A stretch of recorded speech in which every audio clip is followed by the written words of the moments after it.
Bonsoir tout le monde, bienvenue chez vous, bienvenue dans Bouquet Média, dans le Talk Foot. Comme tous les mercredis soirs, on va retracer l'actualité du ballon rond en province de Namur avec aussi bien les séries nationales que les séries provinciales. Et comme d'habitude, pour nous accompagner durant un peu plus d'une heure et demie ce soir, un VIP qui nous accompagne et qui est juste devant moi dans le fauteuil.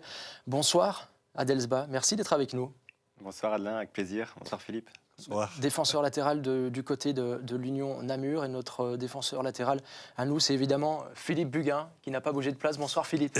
Bonsoir Adelin et bonne première à vous aussi dans cette émission. En effet, nouveau visage et première pour moi ce soir, évidemment, et première pour Adel Sba aussi dans nos studios. Et puis notre équipe s'agrandira forcément d'ici quelques instants, puisqu'on recevra comme chaque semaine deux personnes à distance. Ils seront en visio. Tout d'abord, Denis Beauvire, le président de Philippeville, qui sera avec nous d'ici quelques minutes pour nous parler de l'actualité assez chaude au niveau de son club depuis quelques jours. On aura aussi la visite en seconde partie d'émission de Tom Sobry, le défenseur central de Petit-Nifran. Tom qui a été gravement blessé au niveau du genou la saison dernière. Il est revenu sur les terrains ce week-end avec un petit peu plus de 20 minutes de temps de jeu. Ça, c'est forcément la bonne nouvelle du week-end. Et puis forcément les autres formats que vous connaissez, que vous commencez à connaître, le 11 type d'Adel Sba qu'on vous dévoilera dans quelques instants, la carte Talk Foot, mais aussi le top but ou encore le quiz. D'ailleurs, on vous mettra un petit lien dans la description pour participer au top quiz. Il y a 50 € de bons d'achat à gagner dans un de nos magasins partenaires, un équipementier. Installez-vous confortablement, on est ensemble pour une heure et demie. N'hésitez pas non plus à réagir dans le chat. On lit tous vos petits messages avec attention. La première mi-temps, c'est parti. Et on commence forcément avec notre invité du jour, Adel Sba, qui malheureusement est blessé. Qu'est-ce qui vous arrive ? Malheureusement, en effet, j'ai une pubalgie ainsi qu'une petite déchirure à l'adducteur. Donc voilà, je suis écarté maintenant depuis 4 semaines. Je crois que je vais pouvoir commencer d'ici 2 semaines et j'ai vraiment hâte. Et pour l'instant, c'est malheureusement service minimum, quelques minutes de footing seulement. Oui, malheureusement, c'est pas du tout ce que j'aime. Je dois me mettre sur ma chic pour le moment, mais voilà, je suis sur la fin, je vais pouvoir recommencer à courir, c'est déjà ça. C'est déjà une bonne étape et j'ai hâte de pouvoir retrouver mes coéquipiers. Et une bonne chose, c'est que vous étiez au meilleur endroit, entre guillemets. En tout cas, vous aviez la meilleure vue pour voir le premier point de l'Union Namur décroché en D1 CFF. On peut peut-être revoir les images de ce week-end. Un premier point, c'est quoi ? C'est un peu libérateur ou il y a quand même un goût de trop peu, hein, malheureusement, j'ai envie de dire aussi. Ouais, c'est libérateur. Voilà, après autant de matchs perdus depuis le début de saison. Après, voilà, pour moi, c'est un peu le point de l'espoir, le point du renouveau. Ouais, c'est pas. Ouais, on revoit vos goals de l'année dernière. Ouais, c'est autre chose, c'est pas le. Ouais, on va peut-être pouvoir après celui-là remettre les images. C'était face contre Abélaneuve ce week-end avec un match nul. Mais ça, on revoit donc vos goals. Un grand souvenir. Pour Adel, mais on en reparlera probablement tout à l'heure. Donc, absolument. Rien à voir avec le point de ce week-end, mais enfin bon. Malheureusement, mais il y aura d'autres goals forcément pour vous, on l'espère, pour la suite de la saison. Mais donc un match nul contre Abélaneuve, avec aussi un nouveau coach, votre oncle. C'est aussi un petit peu spécial de voir Nadir Sba débarquer comme ça. C'est très spécial, en effet. Après, pour moi, j'ai déjà connu comme coach à Ciné il y a quelques années. Je sais bien qu'il fait la part des choses et moi aussi, donc je ne m'inquiète pas pour ça. Mais ouais, non, je suis très content. Premier point pour lui aussi, premier point pour l'équipe. Après, je pense que ce premier point, il est quand même frustrant parce qu'on méritait largement la victoire avec toutes les occasions qu'on a. Mais bon, je pense que c'est de bon augure. Je crois que c'est un nouveau championnat qui va commencer à partir de la semaine prochaine. Et ouais, on verra d'ici quelques semaines, mais je pense que l'UR Namur va se redresser tout doucement. Alors qu'on vient de voir forcément vos belles actions de la saison dernière, on va peut-être pouvoir vous remettre à l'écran les images donc, du premier point de ce week-end, c'était contre Abélaneuve. Ça a été quoi les mots de Nadir à la fin du match quand on décroche un premier point ? Première pour lui aussi, c'était du positif, c'était quoi ? C'était un premier pas vers le bon ? Ouais, non, c'est sûr, je crois qu'il y avait beaucoup de positifs. Après autant de matchs sans victoire, il y avait beaucoup de frustration dans l'équipe. Nadir, son rôle, c'est d'apporter beaucoup de confiance, de positif dans l'équipe, et c'est ce qu'il a fait. Je crois que les gars vont commencer à avoir de nouveau de la confiance en eux, et je crois que ça va être positif pour la suite aussi. Donc là, on a forcément les bonnes images, et j'ai envie de dire que tout s'est joué. C'était une histoire de pénalty, ce match. D'abord, un premier pénalty converti. Et malheureusement, on va le voir dans quelques minutes, c'est Diudo Luangui, voilà, le deuxième accrochage, deuxième penalty. Et malheureusement, il ne va pas parvenir à faire le break. Le 2-0, il aurait quand même fait du bien, je suppose, et ça aurait forcément changé la suite du match. C'est sûr qu'à mon avis, si on mettait ce 2-0, ce deuxième but, je pense qu'on allait l'emporter ce match. Après, voilà, Dieudonné, l'année passée, il nous a mis 14 buts, 14 pénaltys. On ne peut pas lui en vouloir. C'est comme ça, c'est le football. Aujourd'hui, il l'a raté. La semaine prochaine, il le mettra au fond et tout le monde sera content. Et on voit donc l'égalisation d'Abbé Laneuve à l'instant. Pas forcément mérité ce point, on en parlait juste avant. C'est peut-être, ils ont une ou deux occasions, ils mettent un penalty. Vous m'avez dit, c'est le foot, mais ouais, c'est peut-être une des seules occasions qu'ils ont eues, malheureusement. Ouais, c'est vrai, après on s'y attendait, c'est un peu à l'image du football luxembourgeois, c'est des équipes très dures à manier, très dures à jouer. Eux, ben voilà, ils peuvent faire la différence sur leurs seules occasions, hein, et c'est ce qu'ils ont fait cette semaine. Chapeau à eux, mais ouais, c'est vrai que quand on voit la physionomie du match, Namur méritait de revenir avec les 3 points. Mais voilà, c'est pas un souci, il y aura une deuxième revanche. Oui, ben voilà, le premier point de Namur, peut-être une première victoire, ça ce sera extraordinaire, dès samedi à Meux, mais on reparlera tout à l'heure de ce match-là. Adelin, ben, peut-être, je sais qu'Adel, tout le monde le connaît, hein, beaucoup de gens en tout cas le connaissent, mais petite rapide présentation quand même. Ben, d'abord, c'est le plus beau sourire de l'hôpital de Montgodine, hein, tous les patients le connaissent, et il y a toujours un petit bonjour pour tout le monde. On a un point commun, Adelin, Adel et moi, on est tous les deux passés par l'entente Mozane comme joueur, et lui, voilà. Il a été formé là-bas, et puis il a été formé aussi chez les jeunes, hein, de la RUW Ciné. Et puis, il y a eu Rochefort, hein, où vous avez été champion déjà, une première fois dans votre carrière. Et c'était justement un match contre Abbé Laneuve, si je me souviens bien, le soir où vous avez été champion. Et puis ici, c'est déjà votre 3e saison à Namur. Adel, que ce soit clair, vous êtes donc le neveu du coach, de Nadir. Vous êtes le fils de Younes, qui est consultant aussi à Matélé, pour ceux qui suivent la TV communautaire dans la région de Jemel. Et aussi, vous êtes le frère de Kevin qui est dans sa première expérience de coach à l'USD Nantais. Je pense qu'ils sont 2e pour le moment, enfin, ils sont tout en haut du classement. Hein, Kevin, lui, il a joué notamment à Loyer, Safis, et sûrement encore d'autres clubs. Et puis, vous êtes aussi une petite pensée pour lui, parce que ouais, pour ceux qui ont plus de 50, 60 ans, on n'oublie pas ce joueur qui était un des meilleurs, si pas peut-être le meilleur attaquant de la province de Namur à une époque. Ali, donc, c'est votre grand-père qui est décédé bien trop tôt, et grand buteur à Durnal, notamment à Ivoire, et à Jeudine, peut-être encore d'autres clubs que j'ai oubliés, mais pour l'avoir côtoyé de près, je peux vous dire que c'était compliqué à tenir quelqu'un comme Ali.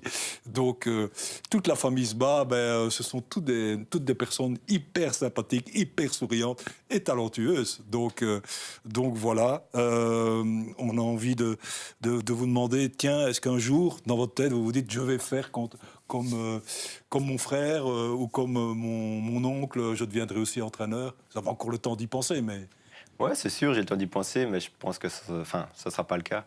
J'adore le foot, mais j'adore aussi d'autres sports. J'aime bien la course à pied, j'aime bien encore d'autres sports. Donc, je sais pas, on verra d'ici là. Après, je me prends pas trop la tête pour le moment.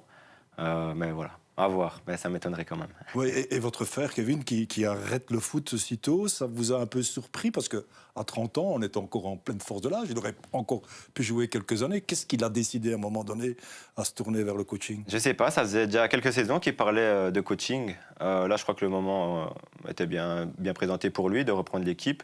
Après le passage de David Mouk, il a fait quelques mois à Dinan, ça s'est super bien passé. Là, il continue, il est 2e. Donc, je crois que ouais, ça renforce son choix. Et voilà, je ne sais pas ce qu'il a poussé à faire ça, mais en tout cas, pour le moment, ça lui réussit très bien. Et peut-être qu'un jour, il aura envie d'entraîner Ivoire en première provinciale. Hein. Ça, ce serait un rêve, ça. Oui, Ivoire qui est en P3. P3, oui. Ouais, c'est ça. Encore un peu de temps. Adel, votre fan club est déjà dans le chat. Je vois Monia qui met des petits yeux avec des cœurs. Qui est la sœur de Nadir. Ah ben voilà, la sœur et de mon Nadir. papa, du coup. Ah ben voilà, n'hésitez pas à réagir dans le chat comme à votre habitude. Et on me dit dans l'oreille que le premier intervenant en visio est disponible. Donc on me dit qu'il sonne à la porte. On va peut-être pouvoir le laisser rentrer dans quelques secondes. Il s'agit évidemment de Denis Beauvire, le président de Philippeville, qui va nous rejoindre. Voilà, bonjour, il est avec nous. Bonsoir, monsieur Beauvire, et merci d'avoir accepté notre invitation. On sait que les temps sont un petit peu durs, malheureusement, dans votre club. Donc c'est gentil d'être là et de pouvoir débriefer tout cela avec vous. Tout d'abord, Philippe, est-ce qu'on pourrait peut-être faire un bref récap pour ceux qui n'auraient pas suivi cette affaire, entre guillemets, de savoir un petit peu ce qui s'est passé et pourquoi on en parle autant ces derniers jours dans la presse. Ce qui s'est passé, et bonsoir Monsieur le Président, bonsoir Denis, vous me coupez si je dis quelque chose qui n'est pas tout à fait exact. Je crois qu'au soir ou au surlendemain, mais peu importe le timing, d'un match nul de Philippeville à Biembé, 6-6, il y a eu une discussion entre le comité, le président et l'entraîneur Jean-François Herpers concernant donc pas que ce résultat-là, mais le début de saison. Et donc le président lui a parlé de réussir les prochains matchs et surtout de faire un 4/6. Je crois que Jean-François n'a pas trop supporté cette remarque-là, trop de pression. Il y avait, depuis un certain temps, nous a-t-il dit, toutes sortes de petites critiques, mais comme dans beaucoup de clubs, évidemment, certains joueurs qui ne sont pas alignés, qui ne sont pas sélectionnés, ne sont pas contents de leur sort et peuvent critiquer, etc. Donc ça arrive un peu partout. Mais bon, Jean-François Herpers, il y a 16 ans qu'il est à Philippeville. Je crois qu'il a été commitard avant d'être entraîneur, donc il connaît un peu tout le monde là-bas. Et le fait qu'il soit parti a entraîné aussi une espèce de révolte de son équipe, de toute son équipe, puisque je crois qu'il y a 7 ou 8 joueurs, voire peut-être plus maintenant, qui ont jeté aussi le gant puisque l'entraîneur quittait le navire. Et puis ça s'est un petit peu envenimé sur les réseaux sociaux. Le président nous en parlera s'il veut. Comment vais-je dire, l'entraîneur de la P3, Rémi Lissens, pour ne pas le nommer, c'est un petit peu pris la tête, pour dire le moins. Je ne vais pas répéter ici les mots les plus virulents parce que ça a été vraiment très très loin. Des mots que le comité n'a pas acceptés, puisque pas plus tard qu'hier, je pense, Rémi Lissens a été limogé, lui carrément, par le comité pour des propos qui sont indignes de la réputation, ou bien indignes tout simplement d'un club comme la RES Philippeville, où il y a quand même, comme partout, des valeurs éducatives et autres qui sont mises en avant, et on ne pouvait pas laisser passer cela.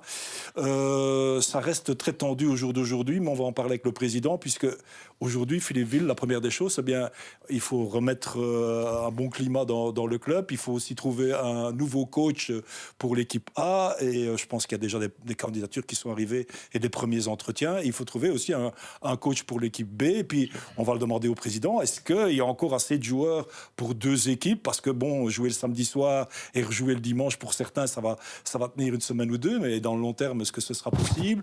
On va clairement demander au président un petit avis par rapport à tout cela, tout simplement, président. Lui laisser la parole. C'est quoi? C'est vous qui avez été trop franco, entre guillemets, ou c'est peut-être votre entraîneur qui s'est braqué? Qu'est-ce qui s'est passé? Donc, comme venait de le dire le présentateur ici, nous avons effectivement eu une conversation avec Jean-François Herpers suite à un résultat qui, pour nous, n'aurait pas dû être un match nul, mais une victoire. On a fait un petit briefing du début de saison. On était un peu déçus par rapport à certaines confrontations. On pensait que certains joueurs ne se mettaient pas totalement à fond, ou par manque de concurrence, ou je ne sais pas.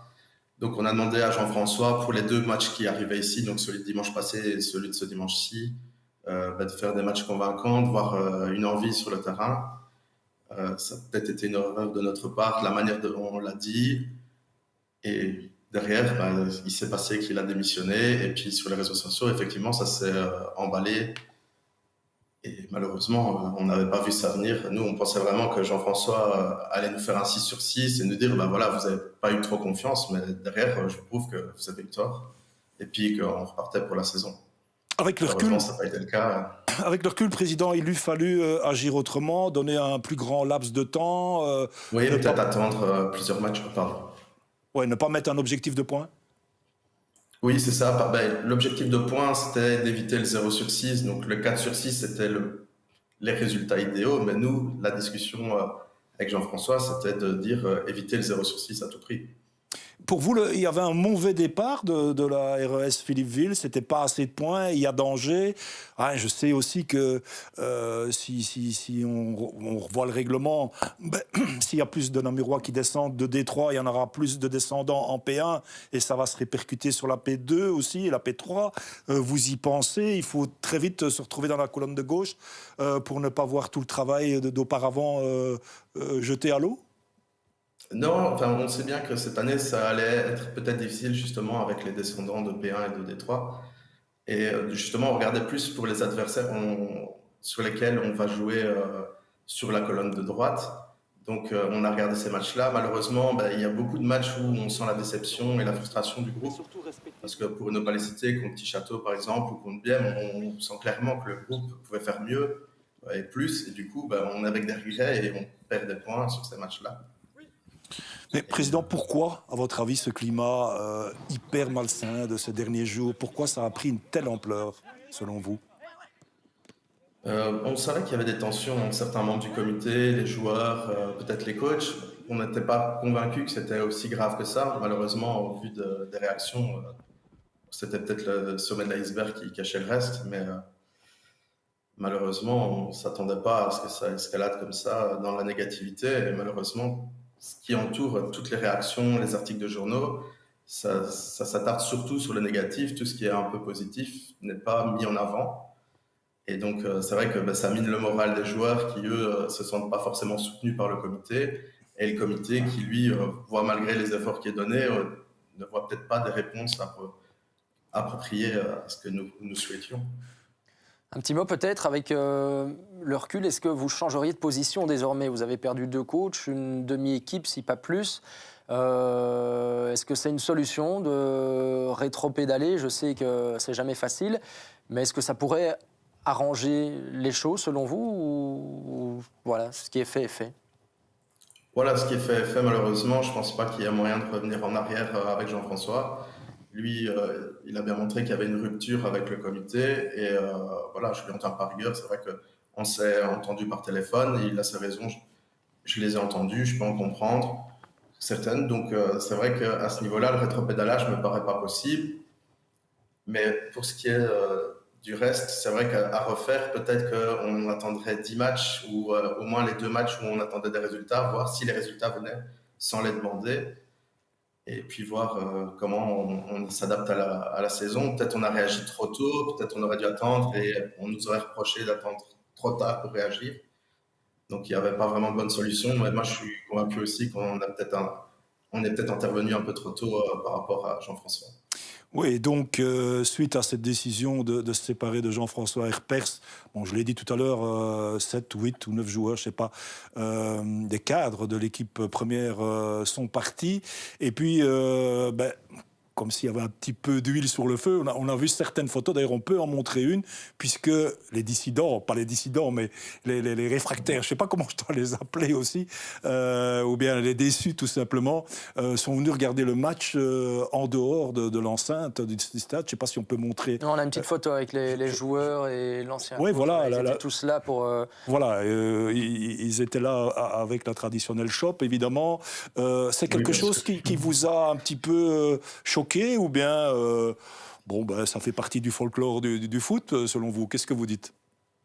Ben voilà, moi cette photo elle me déçoit un petit peu parce que c'est ce qui est apparu dans un article de presse, mais elle me déçoit pas dans le sens où elle existe, parce que finalement c'est quand même pour montrer que même si les joueurs sont pas d'accord avec les choix du comité de se séparer de Jean-François, enfin qui est parti de lui-même, mais qui a vu ça comme un ultimatum et s'est senti mettre dehors.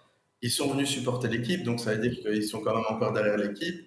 Et l'envers de cette photo, et c'est dont on ne parle pas assez, c'est que ce jour-là, c'était le fan day de Philippeville. Donc en fait, on a toutes nos équipes de jeunes qui sont venues. On avait une centaine de jeunes, des parents qui étaient venus pour manger ensemble à la buvette. Et puis pour supporter l'équipe A qui jouait donc un match contre Flavion. Le match a commencé difficilement parce qu'à la mi-temps, on arrive à 0-2. Et derrière, l'équipe qui remontait sur le terrain, elle est remontée avec les crocs, elle était supportée par tous les jeunes, tous les enfants, mais également par Jean-François et ses joueurs, les parents de joueurs qui étaient derrière en train de regarder, mais pas dans le stade, mais en dehors. Et ils ont été arrachés un point en faisant 2-2. Donc, c'est vrai que toujours voir le négatif, c'est dommage qu'on ne parle pas des belles choses qui sont faites aussi par rapport à nos jeunes. Et même en cas de tension, ces joueurs qui ont décidé de ne plus porter les couleurs du club pour l'instant restent quand même des supporters du club et restent derrière l'équipe. Parce Ouais. qu'ils étaient là pour les supporter, ça s'est entendu. 2-2 avec vos jeunes, c'est sur eux qu'il va falloir compter. Désormais, comment vous imaginez la suite au niveau du noyau, en tout cas, rien que les joueurs, forcément? Ben voilà, du coup, ici, avec le licenciement de Rémi, on a 2 noyaux qui se retrouvent sans coach. Donc, on a quelques pistes pour les remplacer. Ça devrait arriver assez vite, mais on communiquera sur la page du club à ce moment-là. Pas de scoop aujourd'hui, désolé. Et donc, ce que nous allons faire, c'est remettre tous les noyaux ensemble. Pour l'instant, normalement, on a encore suffisamment de joueurs pour faire un noyau A, un noyau B. Et puis, pour l'instant, les entraînements sont collectifs. Donc, on va avoir dimanche et samedi 2 équipes différentes qui vont jouer contre Jemep et Tarsienne. Oui, mais Normalement, on a suffisamment de jeunes. ouais, peut-être qu'on a déjà des réactions sur le chat, Adelin. Moi, j'en ai pas de mon côté, mais peut-être que Oui, vous. Ouais. c'est essentiellement avec Adelsbin, forcément. Il y a beaucoup de monde Bon, qui est venu. on va rester sur Philippeville pour le moment, vous, évidemment. ouais, c'est ça. Oui, Et, voilà. sur Philippeville, pour le moment, je ne vois. C'est plutôt calme. Ouais, c'est plutôt calme. Il y a eu beaucoup de chahuts dans les posts Facebook ces derniers jours. Ça a été pas mal décrié parce que parfois c'était vraiment très très très tendu et plus que limite, j'ai envie de dire. Mais c'est vrai que pour l'instant sur le chat, on n'a pas encore de réaction, Philippe. Oui, ce qu'on doit dire, Adelin, c'est que, et le président, vous me dites si c'est pas juste, hein, mais c'est Olivier Bourgeois, hein, un des joueurs qui coachera la P3 samedi soir, puisque vous recevez le leader, Jemep, et donc c'est lui qui il ne jouera plus, ou il ne jouera pas dans ces prochaines semaines. Il se consacre au coaching de l'équipe de la P3, donc Olivier Bourgeois. Et puis pour la P2A, c'est Gilles Toussaint, coordinateur des jeunes, et Nicolas Sieur, entraîneur des jeunes, ancien joueur de Borin et de Suris, qui continuent à coacher et qui coacheront à Tarsienne en attendant que vous nommiez un nouvel entraîneur. Vous m'avez dit que vous deviez voir des gens demain soir, je pense, et peut-être encore mardi. Il y a beaucoup de candidats pour le poste, malgré tout ce qui se dit en coulisses, malgré ce climat un peu... Ça ne décourage pas les candidats entraîneurs?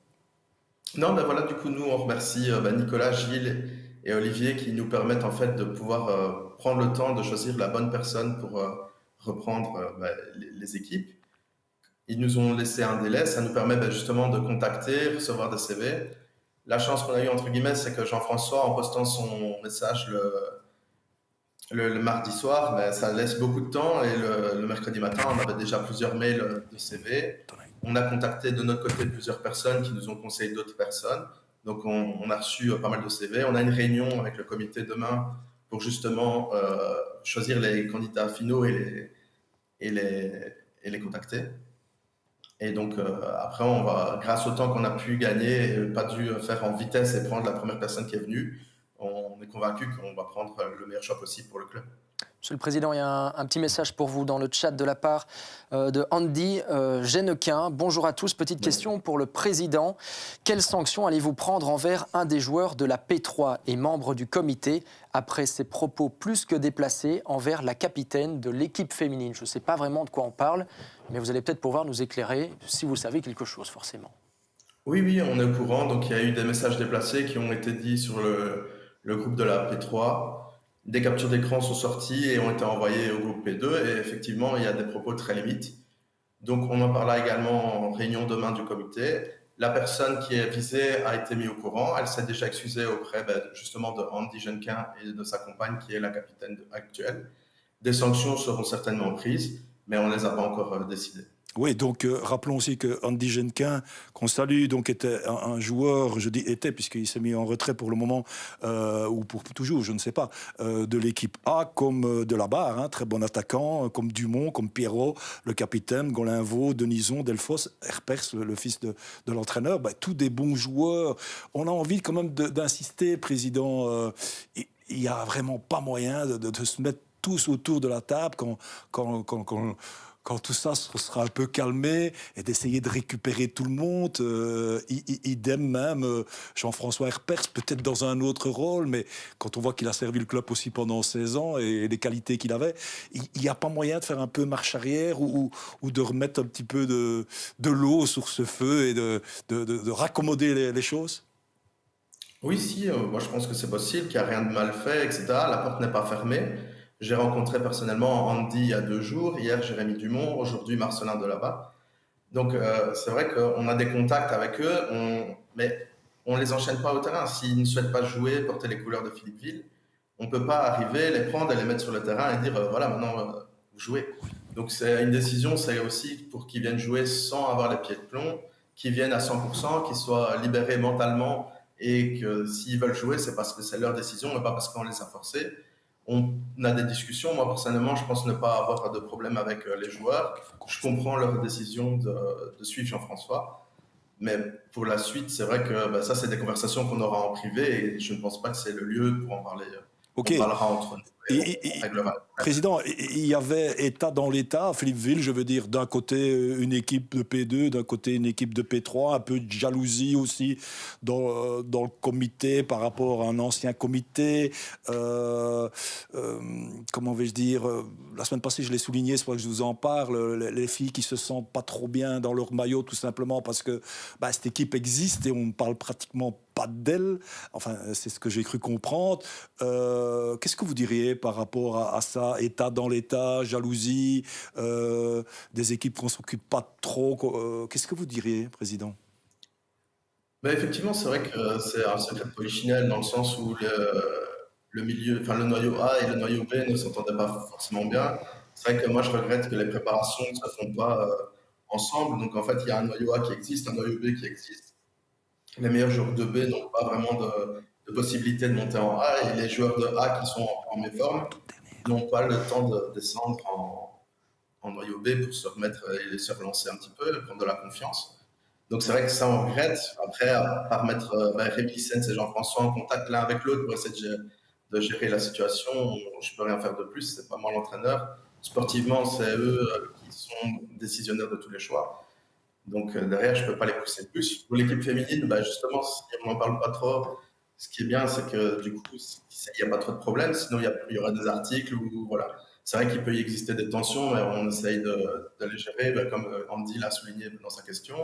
Je n'ai pas encore reçu du coach Jamais 203. Je pars aussi du coach féminin, donc pour l'instant, je suis assez content. Et voilà, donc je pense qu'on discute suffisamment avec le coach. S'il avait quelque chose à nous dire, il viendrait nous voir et autre chose. Donc c'est vrai qu'on essaye de mettre en avant nos jeunes, on va essayer de mettre un peu plus en avant notre équipe féminine. Et le noyau A et le noyau B vont continuer leur saison, on espère de la meilleure façon. Ouais. Il fut un temps, évidemment, où il y avait beaucoup plus de graphisme, mais on utilisait toutes les technologies, je veux dire, tous les réseaux. C'est peut-être pour ça qu'à un moment donné, tout le monde dans le club a envie qu'on parle de son équipe un peu plus. Ça viendra peut-être, Président. Ce que j'ai envie de vous demander encore, c'est... ça va tenir tout ça? Vous avez assez de joueurs? Parce que là, on est dans le feu de l'action, je dirais. Donc, pendant 15 jours, on trouvera les joueurs, etc. Mais l'essentiel, c'est quoi? C'est de maintenir un club à flot. Au jour d'aujourd'hui, il faut absolument se maintenir à Philippeville ou bien... Quelle est la priorité pour vous? Parce que vous êtes arrivé à un certain sommet, je veux dire, avec ce titre de champion, vous êtes monté en P2, il y a un beau synthétique, tout se relance, ce serait dommage que tout retombe. Donc, quelles sont les priorités de Philippeville au jour d'aujourd'hui? Même si vous allez me dire, d'abord de retrouver le calme, hein, mais je vous laisse parler. Voilà, c'est ça. Voilà, donc l'objectif assumé, c'est sauver la P2. Fatalement, c'est l'objectif. Si à terme, on n'a plus assez de joueurs pour faire les deux groupes, on ne sera plus qu'un noyau A. Peut-être un peu plus étoffé que prévu, mais on essaiera tout ce qui est possible pour que le noyau A se sauve, parce que si le noyau B fait plus de saison et que le noyau A descend, ça ne sert à rien. Donc, mais c'est vrai que l'objectif principal, c'est de relancer un climat sain au sein du club, parce que au vu de tout ce qui se passe sur les réseaux, les articles, c'est vrai qu'on voit beaucoup de haine et finalement, on reste dans du football amateur. Le football amateur, normalement, pour moi, c'est jouer au foot, s'amuser, prendre du plaisir. malheureusement, il y a tous les réseaux et les disputes entre les gens et ça crée des tensions. Donc nous, on essaye de retrouver une certaine sérénité. Il va falloir faire des grands coups de pied dans la fourmilière, malheureusement. Et, on a déjà commencé. Jean-François a décidé de partir. On a dû se séparer de Rémi. Malheureusement, les deux vont manquer au club parce que malgré leurs qualités et leurs défauts, ils ont amené tellement au club. Donc la saison passée, sportivement, elle était incroyable. Il y avait déjà des tensions qui sont restées plus cachées. Ici, on est dans le devant des propriétaires, des projecteurs. Et du coup, malheureusement, ici, on doit gérer en plus de ça un lynchage public et continu et travailler pour l'avenir du club. Donc nous, on ne se démotive pas. On est convaincu que la saison est encore longue, on peut aussi bien avoir des résultats sportifs, mais le plus important, c'est surtout retrouver une sérénité. Le comité, club président, le comité est en place et pour vous est compétent et va remettre de l'ordre de la meilleure manière qui soit et on peut compter sur Philippeville jusqu'au bout du championnat de toute façon. Ouais, rapidement, parce qu'il faut avancer le mot de la fin avec vous. Ouais. Non, allez-y. Ah oui, du coup, nous, on est convaincus que ça va aller, on va sur la bonne voie. Toutes les décisions ne sont pas forcément acceptées et comprises par tous, mais on est sûr qu'on va réussir à se relever de ça. Après l'orage, il fait plus calme, donc on verra comment ça va et au pire, on assumera les conséquences. Vient le beau temps, on l'espère en tout cas. Merci Denis Beauvir d'avoir été avec nous ce soir. Je pense que ça tenait à cœur à pas mal de monde de clarifier un petit peu cette situation qui a fait beaucoup débat et c'est pour ça aussi qu'on est là. On prend le temps un peu d'analyser tout ça. Merci à vous d'avoir été avec nous et bonne suite de saison, Monsieur le Président. Merci. Et sur le chat, on a Josué LMF qui nous dit c'est dommage pour Philippeville, très belle équipe. C'est vrai pour l'avoir suivi souvent, c'est une belle équipe et on espère qu'elle sera encore belle demain. On va souhaiter ça. On aurait pu lui demander si le bourgmestre était intervenu parce que je sais qu'il est supporter de cette équipe de foot de sa ville. Je crois que pour le moment, il est resté un petit peu en retrait, mais bon, s'il faut jouer un rôle de médiateur à un moment donné, peut-être qu'il le fera. Voilà, on suivra ce dossier-là. Évidemment, qui n'est pas encore fini. Je me tourne vers vous, Adel Sba, puisque vous avez votre 11 de base à nous présenter, un 11 de base de la D1 ACFF, forcément. L'équipe type, c'est parti.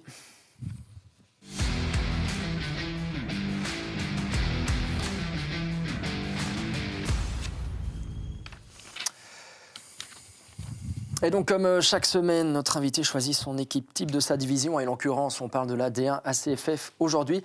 Et c'est un 3-5-2 que vous nous proposez à Delsba. Et on va tout d'abord commencer avec le gardien qui a un visage bien connu, forcément.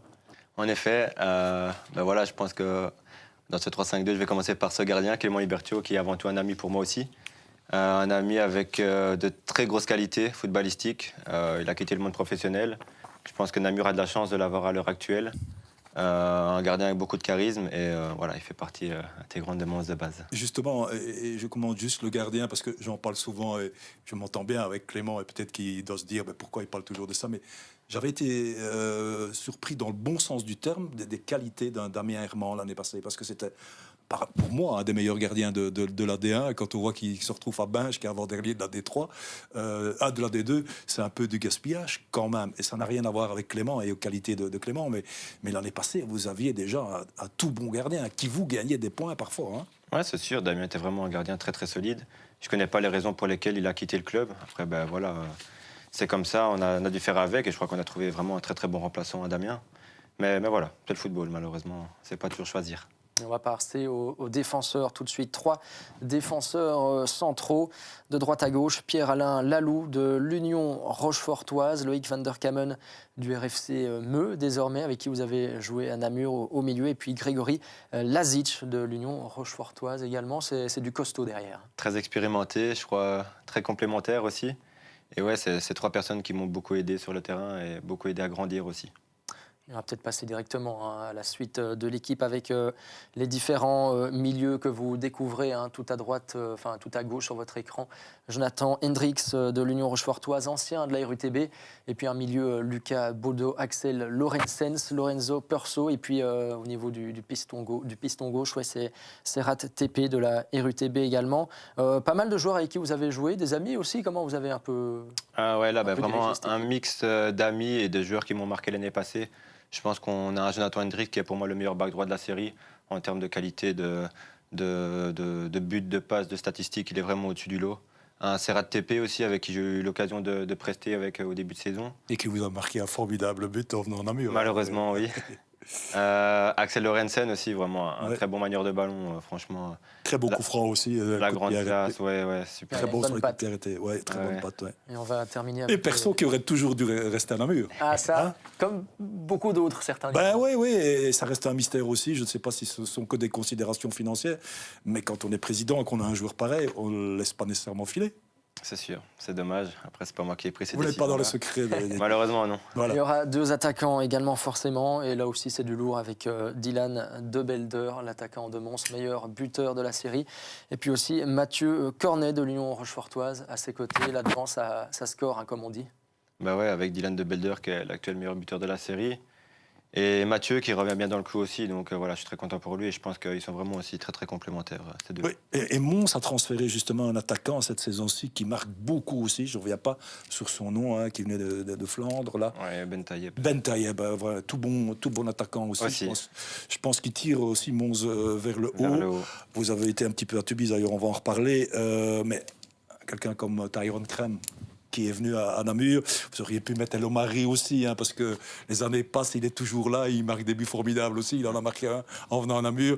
Ben voilà, choisir, c'est renoncer, comme on dit, mais ce sont des attaquants qui marquent aussi dans les deux sens du terme. Ouais, c'est des attaquants redoutables. Je pense que voilà, j'aurais pu faire une attaque avec 5 attaquants et mettre tout le monde, mais voilà, c'est pas le but. Donc, Ce sont d'abord vos copains aussi. copains et talents aussi.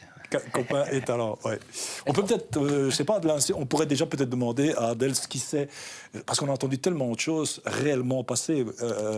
Oui, je vous vois sourire. Parce Avec que, l'affaire du de coach, Tubize. peut-être. Non, d'abord de Tubize. Ah oui, d'abord, on peut repartir sur la RUTB, en effet. Oui, puisqu'il était transféré durant l'été. Transfert en début de saison en à la début de saison, RUTB. et puis Quelques retour à jours Namur. plus tard, vous revenez à Namur. Décision qui a surpris certains, d'autres étaient contents forcément de vous voir revenir. Il s'est passé quoi à la RUTB? L'ambiance était si mauvaise que ça pour revenir aussi rapidement? Non, c'est sûr. Je pense que pour moi, c'était vraiment une décision très très difficile à prendre. Je n'ai parlé quelques semaines avec papa, mais voilà, je pense que je suis pas arrivé dans les meilleures conditions possibles. C'est-à-dire, Je crois que j'ai vécu vraiment un trop gros changement de rythme de vie. J'étais habitué voilà, à avoir un cadre de travail, enchaîner directement avec le boulot. Là, en fait, à Tubize, on s'entraînait que en soirée. Et voilà, à part malheureusement avoir la tête de mon papa, que je supporte quand même assez bien, mais d'avoir toute la journée, je voyais quasi rien. Je quittais l'entraînement quand mes potes et ma copine revenaient du boulot. Donc, ouais, j'avais un peu l'impression de ne pas être heureux. Et voilà. la journée, vous voulez dire s'il y avait eu 2 entraînements, des entraînements Ouais, en journée à Tubize? peut-être. L'idéal, je pense, pour moi, ça aurait été de m'entraîner le matin. Après, voilà, c'est un choix mûrement réfléchi. Je ne suis pas le genre de mec qui revient sur sa décision comme ça. Donc voilà. Puis, Vous n'êtes pas senti barré à Tubize parce qu'il y a une concurrence encore plus forte qu'à Namur? Non, vraiment pas. Justement, j'étais vraiment bien. L'ambiance était top. Je jouais, j'avais la confiance du coach. Oui, et la C'était- concurrence, ça permet aussi de grandir. Ouais, c'est sûr. Quand je suis arrivé à Namur, je venais de Rochefort. Je ne savais pas que j'allais jouer non plus. Donc, j'ai jamais vraiment eu peur de la concurrence. Justement, je pense que ça me pousse à avancer aussi. Mais voilà, c'est une décision difficile, mais que j'ai très vite acceptée. Pas de regret maintenant, voir que la RUTB est deuxième, Namur malheureusement dernier. Non, pas de regret. Puis, je le connais, il était un peu triste de ne plus être à Montgodine. Hein. La journée à Montgodine, ben voilà, je l'ai dit, c'est un des grands sourires de l'hôpital. Et voilà, c'est un boulot que vous aimez bien là-bas aussi, hein, à l'hôpital. Ouais, je suis épanoui là-bas. J'ai aucune raison de partir. Donc voilà, c'est vraiment rentrer dans ma réflexion. Et voilà, pas de regret à l'heure actuelle en tout cas. Et ben voilà, on va peut-être pouvoir... Plus envie d'aller plus haut alors, Adèle? Peut-être. Un jour? Si. Ça reste un objectif. Quand même. Ah ouais. Ouais. Même Ça- d'être encore pro peut-être un jour? Oui, bien évidemment, ça reste un objectif. Moi, voilà, j'aime bien aller de l'avant, travailler pour être encore plus performant. Donc voilà, si l'opportunité se représente un jour, peut-être, pourquoi pas. Ben voilà, d'ici quelques saisons, quelques mois, on verra bien. Je sais que tout le monde attend ça avec impatience, forcément. C'est la séquence top but qu'on découvre tout de suite.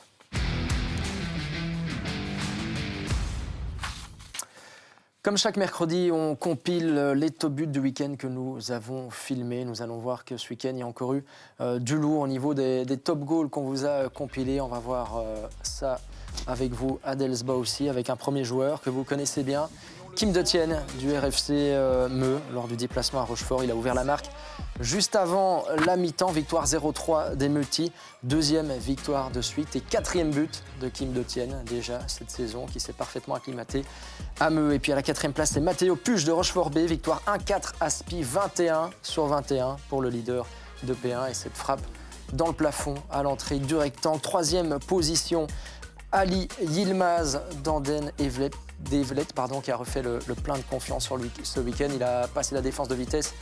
Puis le gardien, net victoire 1-5 contre Esch qui malheureusement s'enfonce en fond de Détroit ACFF.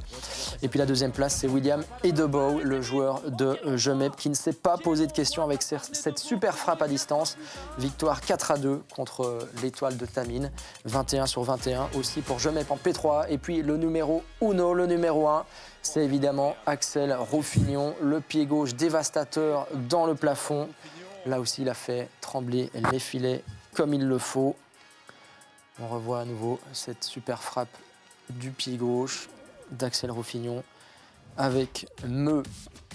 Voilà pour notre top but. Et il y a aussi d'autres buts qui nous ont été proposés. Ça, c'est pour ce qu'on filme le week-end, mais on ne sait pas être partout forcément. Et donc, vous pouvez nous envoyer sur Instagram, sur Facebook, Bouquet Sport, les différents buts que vous auriez filmés, vous, au bord des terrains, et que vous pouvez nous envoyer. On en a reçu 2 cette semaine. Vous allez voir que là aussi, il y a du lourd. On commence tout d'abord avec le but de Nathan Lambeau. C'est du côté de Biembe.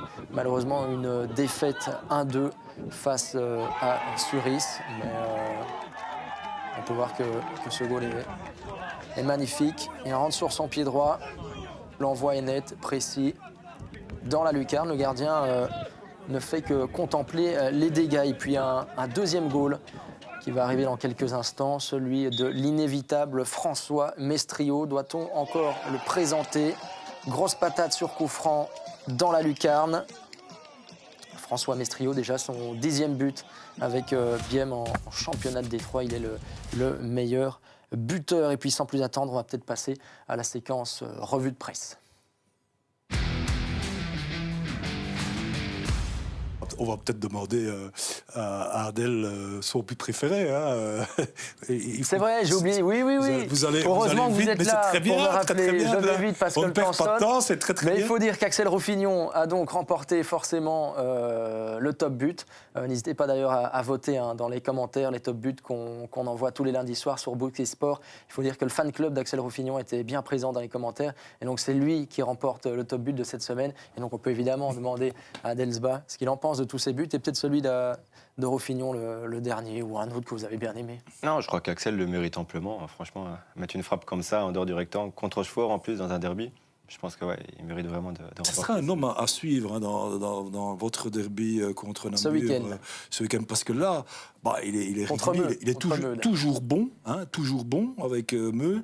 Mais là, ce match à Rochefort, je trouve encore un cran au-dessus. Donc s'il est dans cette forme-là, il va faire mal à Namur, non? Ouais, c'est vrai. Après, je crois que tous les joueurs de Meux vont être à surveiller. Ils sont tous en confiance. Donc, ça va être une belle affiche.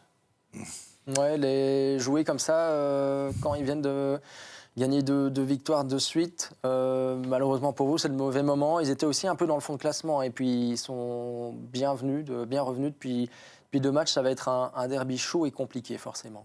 Ouais, c'est sûr. Après, j'ai envie de dire, il n'y a pas de mauvais moment pour jouer un derby. Nous, on n'a pas le droit à l'erreur, on est obligé d'aller à Meux pour gagner.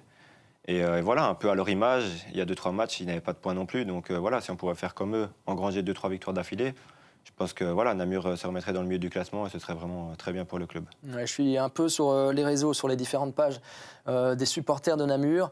Et j'ai cru voir une publication comme quoi les supporters allaient venir un peu mettre l'ambiance lors du dernier entraînement, ça aussi. Vous êtes blessé forcément, mais ça motive et on se rend compte que là, c'est un derby, voisin, il faut y aller, quoi. Ouais, malheureusement, je ne pourrais pas jouer ce match, mais c'est vrai qu'avoir le soutien des supporters avant un derby, voilà, ça donne toujours quelque chose en plus, une ferveur en plus. Et j'espère que ça va pouvoir transformer les garçons et aller chercher cette victoire à Meux samedi soir. Voilà, on verra les buts de Adel qu'on a vus tout à l'heure.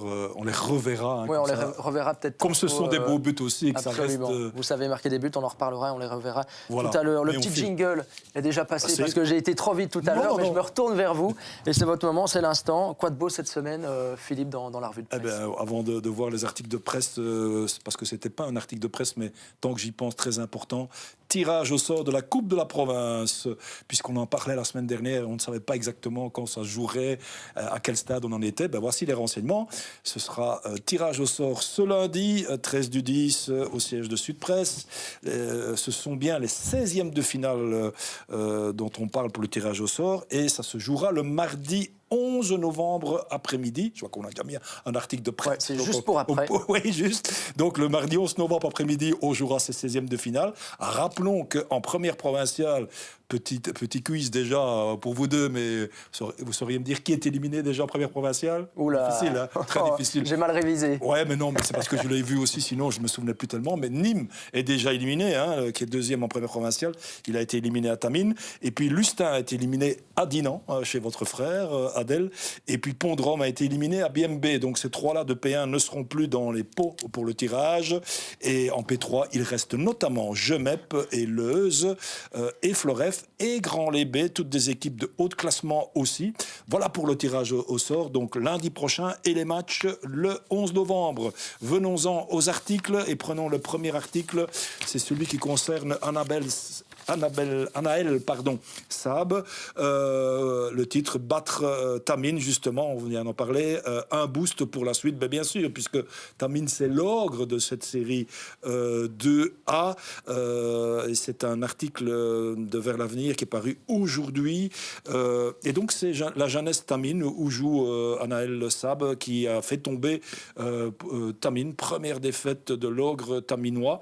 Anaël, qui est un ancien joueur de Bossière, Jean Blou, qui explique que ce succès est arrivé parce que tout simplement ils ont fait déjouer Tamine. Alors j'aurais bien voulu savoir ce que c'était de faire déjouer Tamine, mais bon, il y a sûrement des gens qu'il faut museler plus que d'autres et qu'il faut empêcher de faire tourner la mécanique. Et là, je pense tout de suite à Adam Salès, qu'on ne présente plus, qui a d'ailleurs marqué le but de Tamine à Tavier.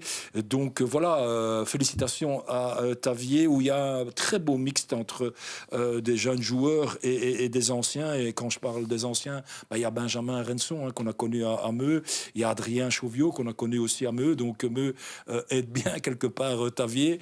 Voilà, il y a Anaël Saab, qui a 37 ans aujourd'hui et qui est encore très efficace dans cette équipe.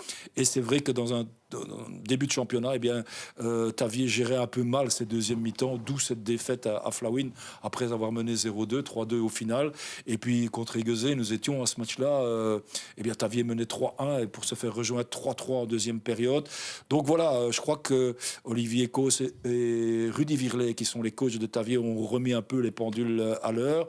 Et là, maintenant, on est à 9 sur 9 à Tavier, avec vraiment une belle dynamique, surtout avec ça fait un boost au mental avec cette victoire contre Tamine. Donc depuis le 4-2, la défaite à Avalanche, 9 sur 9, et on va jouer la colonne de gauche, peut-être même plus haut, on verra bien, mais on sera fixé puisque cette équipe de Tavier qui a battu Tamine, je le redis, ira à Assès ce samedi à 20h. Assès a le même nombre de points, donc voilà un match au sommet, et il n'y a plus qu'une équipe invaincue dans cette série 2A, c'est l'équipe de Ohaye. Voilà, on verra si Seine, Copette, Jason Dean et les cousins Mailleux seront toujours efficaces ce samedi soir à Assès. Deuxième article de presse, là j'ai été le pêcher, si j'ose dire, dans la Meuse. J'ai pas fait exprès. Hein. Voilà. Facile. Page 39 de l'édition de mardi. Et là, on parle de l'Excelsior Moustier. Alors, souvent, on met la pression sur le coach quand ça ne va pas. Ici, la présidente, elle met la pression sur les joueurs. Oui, voilà. Pourquoi pas. Donc, au soir de cette dernière journée de championnat de Moustier, qui joue aussi dans la même série que Tavier et que Tamine, eh bien, il y a une défaite 1-2 à HB. Et donc, le prochain match, c'est Spibé contre Moustier. Les deux équipes ont 3/21. Donc, c'est un match au sommet à l'envers. Et c'est vrai qu'il vaut mieux ne pas le perdre pour ne pas s'engluer dans le fond du classement. Et donc, la présidente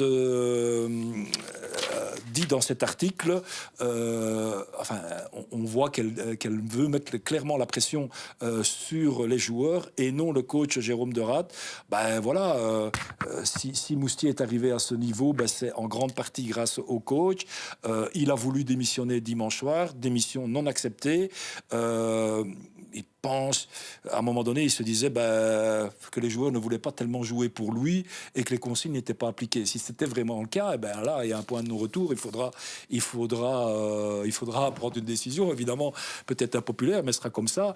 Donc, la présidente a dit, voilà, maintenant, toute cette semaine à l'entraînement, nous n'y étions pas hier et nous ne serons pas de là demain, mais j'imagine qu'ils ont été secoués, donc ils doivent montrer autre chose à l'entraînement et doivent montrer qu'ils sont derrière le coach lors de ce match au sommet dans le bas du classement à Spibé ce dimanche. Et puis dans 15 jours, et ça fera du bien de gagner, puisque dans 15 jours, il y a le grand derby contre Tamine, Moustier-Tamine. Donc voilà, c'est aux joueurs à montrer ce dont ils sont capables. Il y avait un troisième petit article de presse, je ne sais pas si on l'a retenu. On a un peu de retard, mais on peut l'afficher directement. On va rattraper le retard. De toute façon, je sais que le match dure 90 minutes, allez, de 93, mais pas de prolongation, attention. Pas de prolongation. On parlait de Saint-Germain, qui s'est séparé de son coach Sidi Ouada. Il y avait un projet de 3 ans au départ et le club veut aller beaucoup plus vite. Il est déçu parce qu'il sentait qu'il y avait, après une belle victoire contre Floref, il y avait 17 joueurs à l'entraînement au lieu de 7 les autres semaines. Qui est le nouvel entraîneur de Saint-Germain? Je vous renvoie à vos journaux parce que j'ai pas eu le temps de passer un petit coup de fil. Faute pour moi, petite carte jaune pour moi. Voilà. Je vous en veux pas. Merci Allez. Philippe pour toutes ces précisions et on vous octroie un carton jaune pour le dépassement de la limite de temps. Merci Philippe pour toutes ces précisions et merci aussi à Laurent Dozimon qui est dans le chat et qui dit attention, c'est le RFC Dinan qui a éliminé Lustin et non pas les RUS Dinantais. Voilà, toute petite précision, mais c'est bien vu de sa part, évidemment. Alors, d'ici quelques instants, on sera de retour pour la deuxième mi-temps. Adelsba est toujours là avec nous, le défenseur, le piston gauche, peut-on dire, de l'Union Namur, qui nous dévoilera sa carte talk. On aura aussi notre quiz et notre deuxième invité, Tom Saubry, défenseur de Petit-Nifran, de retour sur les terrains après une longue blessure. Il a enfin rejoué ce week-end, une petite vingtaine de minutes. C'est la bonne nouvelle de ce week-end. On peut passer directement à la deuxième mi-temps.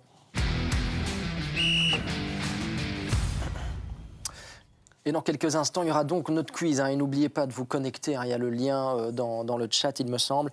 Oui, c'est tout facile. C'est important d'insister là-dessus. Parce que vous aurez un petit booker.live. Vous allez sur votre page internet, vous ouvrez et dans l'URL, vous tapez booker.live. Vous arrivez directement au bon endroit. Vous avez un petit quiz qui va s'afficher dans quelques minutes. Vous devez simplement répondre aux petites questions. Voilà, Kevin De Bruyne vous montre le chemin. Si c'est pas beau, ça aurait pu être Adelsba, mais Kevin De Bruyne, c'est pas mal non plus. Et donc ça, ce sera pour dans quelques instants. On va peut-être revenir avec vous, Adelsba, avant de passer au quiz dans quelques minutes et que les gens nous rejoignent. L'arrivée de votre oncle Nadir à la tête de l'équipe, ça a été un petit peu bizarre. Est-ce qu'il vous a téléphoné avant pour dire qu'est-ce que tu en penses? On m'a proposé d'être le coach, c'est une bonne idée ou pas? Ou ça va foutre un peu le bordel dans l'équipe? Non, justement, je pense que c'est vraiment très positif pour Namur. Un jour ou l'autre, je savais qu'il allait reprendre le club. Je crois que ça aurait pu se faire avant. Ça s'est fait maintenant.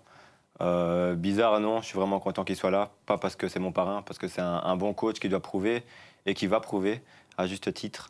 Donc, je crois que c'est vraiment une très très bonne chose. C'est quoi la griffe de votre oncle? Je veux dire, si on le compare à d'autres entraîneurs, vous diriez que quoi? C'est quelqu'un qui parle beaucoup aux joueurs, c'est quelqu'un qui est très tacticien, c'est quelqu'un qui aime bien les phases arrêtées, qui connaît tout sur l'adversaire. Dites-nous un peu. C'est plus son relationnel, je pense. Sa fougue aussi et son vécu. Il n'y a rien à faire, c'est un attaquant qui a marqué la province et surtout à l'UR Namur, il sait ce que c'est le club. Il sait ce que c'est tout donner pour les supporters et je crois qu'il va nous transmettre ça et c'est très important pour nous aussi. Oui, mais comment il a préparé par exemple le match contre AB? Il vous a parlé uniquement de vous, il a parlé de l'adversaire, il a parlé beaucoup de la tactique Non, je crois que c'était plus centré sur nous. Nadir regardait les matchs auparavant, il savait qu'il y avait de la qualité dans le groupe. Voilà, il savait que s'il devait y avoir un changement, c'était de notre côté. Donc je crois qu'il a essayé de mettre les joueurs en confiance la semaine. Et il a replacé des joueurs quand même. Il Je a pense replacé, ouais, à c'est Nobrega qui est revenu dans l'équipe. Il y a eu aussi des petits changements en défense. Il y a des jeunes qui ont dû repartir de l'autre côté du terrain. Je pense à Fall, qui était titulaire. Mais bon, je suppose qu'il lui a expliqué pourquoi il faisait ce choix-là. Mais il a replacé aussi des joueurs et il a redonné aussi confiance à Oumar Traoré qui est venu pour jouer devant et pas être sur le banc. Il avait joué qu'une mi-temps, je pense, ou un petit peu plus. Donc il a quand même déjà mis un petit peu sa griffe. Ouais, après, une des qualités de Nadir aussi, c'est qu'il connaît hyper bien la série. Il a entraîné Charleroi, donc des joueurs comme Traoré et Nobrega, il jouait contre eux l'année passée. Il sait très bien que c'est des bons joueurs, donc voilà, je crois que leur meilleure place à ces jours-là, c'est sur le terrain. Et ça, il a très bien compris. Ouais, premier match pour lui ce week-end, premier point face à Belaneuve, on a vu les images tantôt. Il est là pour dépanner ou est-ce qu'il pourrait rester? C'est pas vous qui décidez forcément, mais c'est quoi un peu ce qui pourrait se faire? Vous avez déjà un son de cloche là-dessus? Non, pas vraiment. Si ça tenait qu'à moi, j'aimerais bien qu'il reste à Namur. Par question de covoiturage, je crois que ce serait beaucoup plus facile. Après, pour lui, je crois que son objectif, c'est pas de rester à Namur, c'est d'aller le plus haut possible. Donc voilà, on verra. On verra déjà son bilan de fin de saison et on en tirera une bonne conclusion à la fin de cette saison. Allez, Je vais avoir une deuxième carte jaune. Je vais vous dire pourquoi. Parce que Didier... c'est la rouge, attention. C'est la rouge, donc vous allez continuer tout seul. Parce que Didier Jean-Marc me dit c'est pas il me dit c'est Flawin Oé dimanche. Mais ça, j'ai jamais dit le contraire, donc je me retire la carte jaune. Ah. J'ai juste dit que c'était Assès qui jouait contre Tavier. Voilà. Ah ben voilà, Mais, petite rectification. voilà. Didier Jean-Marc. Comme ça, on sait aussi qu'il y a Flawin Oé, match au sommet aussi, et Oé est déjà attendu effectivement à Flawin. Voilà. Adèle, pour revenir avec vous, on sait qu'il y a eu un changement de coach, forcément, comme on l'a dit. Il y a eu un épisode un petit peu bizarre, j'ai envie de dire. Avant ce match où le coach a été licencié, il y a eu un communiqué de l'Union Namur pour dire que le groupe vivait bien, ils avaient confiance au coach et que peu importe le résultat du week-end, ils le garderaient. Et puis je crois que directement le dimanche soir ou le lundi matin, boum, Poletti, malheureusement, a été licencié. Comment vous avez vécu ça, vous, en tant que groupe, en tant que joueur? Vous avez trouvé ça aussi bizarre ou vous dites, oh, nous, on est sur le terrain, on ne s'occupe pas du reste? Non, il n'y a rien à faire. Quand tu vois un communiqué comme ça et une décision le lendemain qui est tout autre, c'est vrai que c'est bizarre.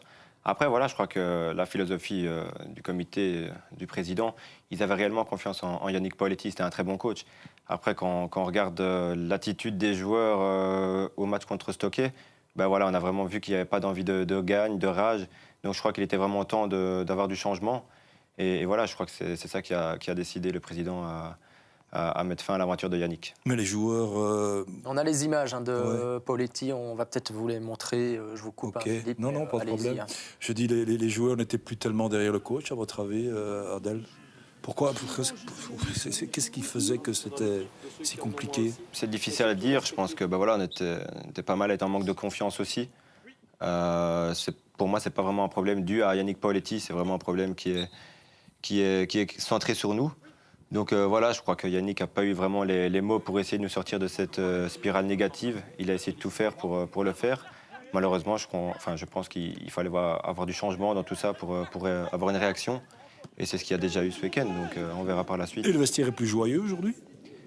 Plus joyeux, c'est vrai que Nadir apporte cette bonne humeur aussi, et je crois que ça fait énormément de bien dans un vestiaire.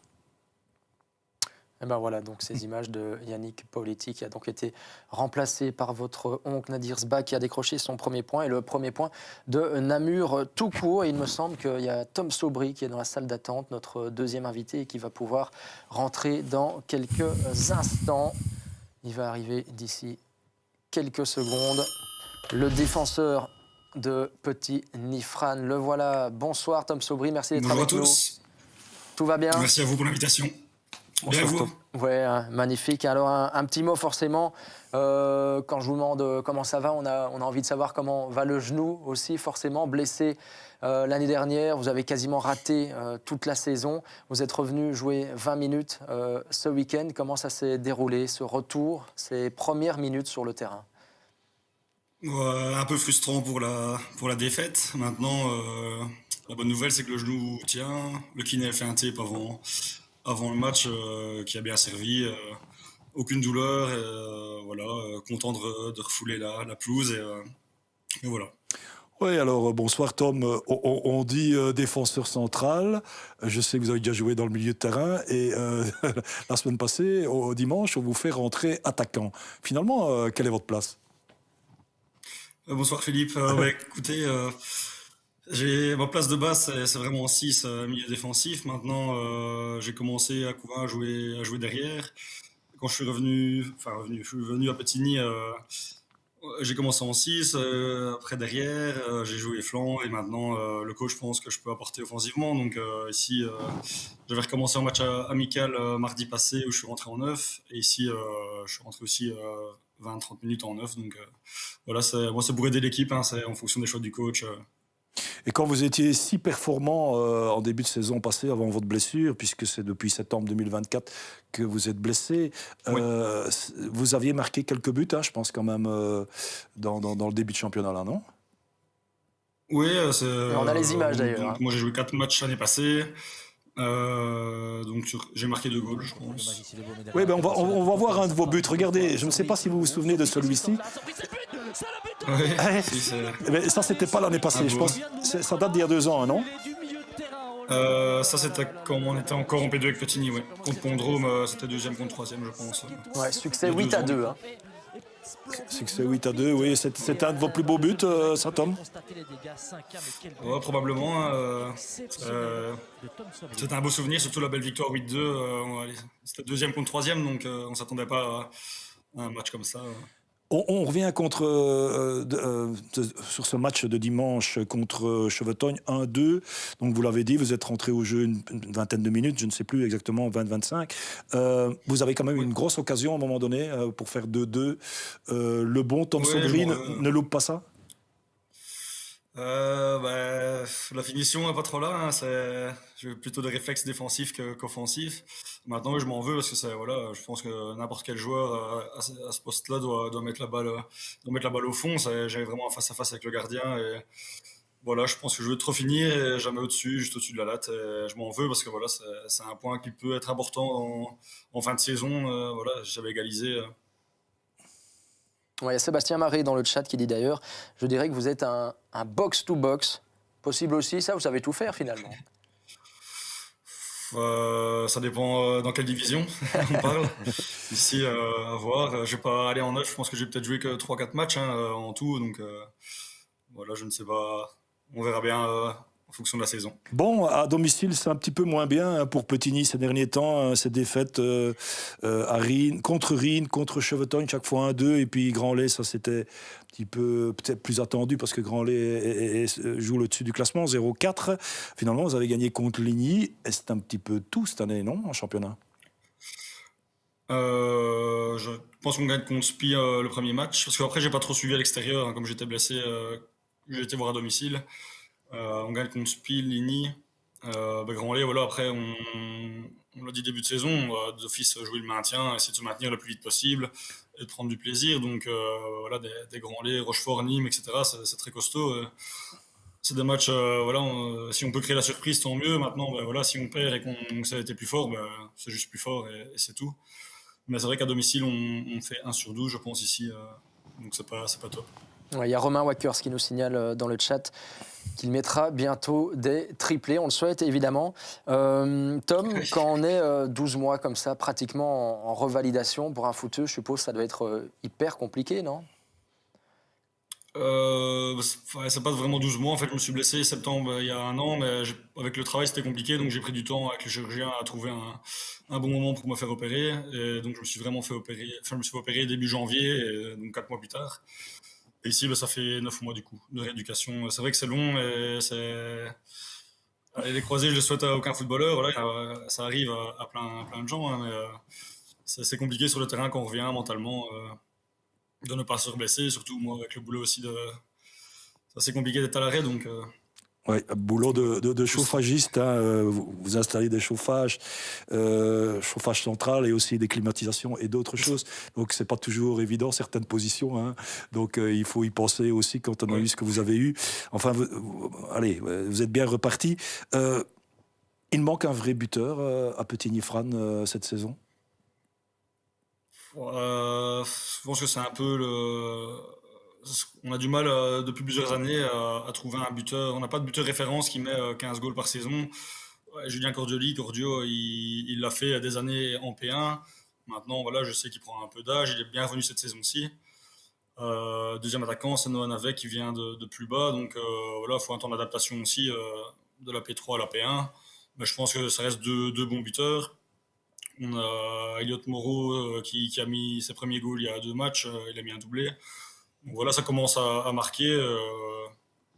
Maintenant, à voir, c'est aussi compliqué en fonction de l'équipe adverse. Oui. Il y a beaucoup d'équipes plus fortes que nous, donc Ouais, ils vont marquer. Autre réaction dans le chat, hein. Il y a Guillaume de Rennes qui est très content de vous savoir de retour sur les terrains. Merci Guillaume, un ancien coéquipier. Ben voilà. Oui, il faut rappeler aussi, si je me souviens bien, vous avez joué vos premières minutes en national en décembre 2022. Donc il y aura bientôt 3 ans. Et c'était sous le maillot de Couvain-Mariembourg. Et puis vous avez joué aussi à Nîmes.